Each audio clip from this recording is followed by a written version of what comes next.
우리가 어떤 일을 시작하지 못하는 이유가 처음부터 좀 완벽하게 잘하고 싶은 거예요. 자꾸 시작을 늦추게 되고 준비가 됐을 때 하고 싶잖아요. 근데 이미 아시겠지만 그렇게 완벽하게 준비되는 절묘한 타이밍은 안 오거든요. 어설프더라도 일단 해보자. 네, 안녕하세요. 콘텐츠 위드의 김윤미 강사입니다. 저는 오프라인에서는 기업에서 기획, 보고, 프레젠테이션 하는 법을 강의하고 있고요. 그리고 제가 오프라인에서 하는 과정들을 온라인 영상 콘텐츠를 만들어서 유튜브를 비롯한 다양한 채널에서 콘텐츠를 공유하는 일을 하고 있습니다. 비법이요? 저도 굉장히 궁금합니다. 잘 되는 비법이. 제가 2년 이상 하면서 느낀 거는요. 뭔가를 예측하고 판단하려고 하면 안 된다. 굉장히 이게 예측이 어려운 분야이고 해봐야지만 알 수 있다는 걸 굉장히 많이 느끼거든요. 근데 이 가운데서도 비법이 하나 있다면 구독자들의 얘기를 잘 듣는 거예요. 제가 새로운 콘텐츠를 만들거나 영상을 업로드하는 게 거의 다 구독자들이 힌트를 주거든요. 아, 이런 거 해줬으면 좋겠어요. 아니면 이런 영상에서는 이런 기법이 들어가면 더 좋을 것 같아요. 구독자분들이 많이 알려주시거든요. 그래서 그런 내용들을 잘 기억해놨다가 적용하려고 노력을 하고 있습니다. 네, 유튜브를 통한 수입을 제가 밝힐 수가 있어요, 정확하게. 왜냐면 굉장히 잘 되면 얘기를 못 할 것 같아요. 너무 액수는 민감한 거잖아요. 근데 아직 많지는 않아요. 어떻게 보면 많고 어떻게 보면 적다고 할 수도 있지만 월에 한 달에 한 30만 원에서 40만 원 정도 구글에서 애드센스 수익이 발생하고 있습니다. 그런데 이렇게 보면 제가 드리는 노력에 비해서는 수익이 적다고 생각하실 수도 있는데요. 파레토의 법칙 아시죠? 우리가 20%의 되게 작은 영역이 전체 80%에 큰 영향을 미치는 것, 우리 주변에 보면 많이 있잖아요. 제가 유튜브를 하면서 영상을 만들어 보니까 그 파레토의 법칙 그대로 적용이 되더라고요. 예를 들면 제가 유튜브를 통해서 벌어들이는 수익은 굉장히 작은 영역이에요. 사실 20%도 안 돼요. 그런데 나머지 80, 이 영상 콘텐츠를 통해서 더 많은 강의랑 컨설팅을 할 수 있게 되었고 제가 더 알려지게 되고 그리고 많은 기업들과 또 콜라보 프로젝트를 할 수 있게 됐거든요. 그래서 이 80에 절대적인 영향을 미친 게 이 영상 콘텐츠를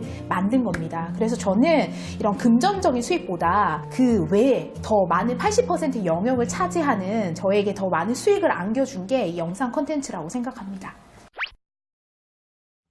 제가 처음에 영상을 만들 때 저는 사람들이 남들이 잘 모르는 고급 스킬을 좋아할 줄 알았어요. 아, 이런 건 어디서 듣도 보도 못했는데 여기 왔더니 있네. 이런 지식이나 스킬들을 알려주면 사람들이 더 많이 내 영상을 보겠다라고 생각을 했었거든요. 근데 2년간 해보니까 사람들은 그런 걸 원하지 않더라고요. 오히려 이미 알려져 있는 지식이나 정보를 짧은 시간 안에 효과적으로 잘 정리해서 전달해주는 거 혹은 기본적인 내용들 이런 것들 훨씬 선호한다는 사실을 알게 됐습니다. 그래서 저는 굉장히 크리에이티브한 거 남들이 안 한 걸 하려고 노력한다기보다 기본에 충실해서 이걸 남들보다 쉽고 효과적으로 전달해주는 콘텐츠를 더 많이 만들려고 노력을 하고 있어요.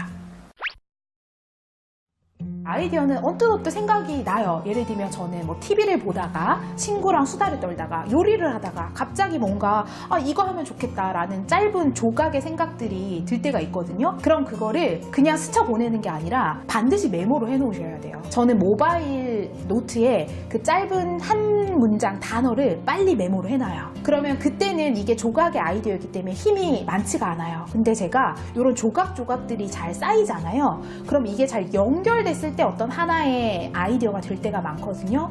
그래서 아이디어는 잘 찾는 게 중요한 게 아니라 딱 떠올랐을 때 그걸 딱 캐치하셔야 돼요. 잘 잡아야 돼요. 그리고 여러 개가 모였을 때 이거를 또 연결하는 작업에 또 충실해야 좋은 콘텐츠를 만들 수가 있습니다.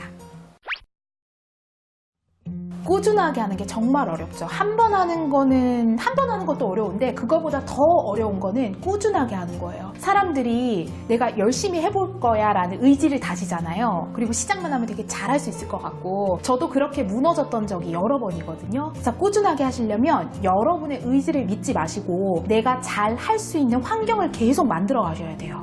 퇴근하고 집에 오면 너무 피곤해서 그냥 자고 싶잖아요. 그러면 그냥 엎어져 자는 게 아니라 영상을 찍을 수 있도록 무언가 장치를 마련해 놓는 거예요. 내가 실천을 못하는 이유를 정확하게 찾으셔야 됩니다. 시간이 없어서, 아이템이 없어서, 능력이 부족해서, 남들이 다 얘기하는 그 이유 말고요. 진짜 딱 찝을 수 있어야 돼요. 그래야지만 그거를 개선할 수 있는 환경을 또 만들어갈 수가 있거든요. 그래서 내가 콘텐츠를 꾸준하게 잘 만들 수 있는 환경을 자꾸 바꿔나가는 게 의지보다 훨씬 더 중요합니다.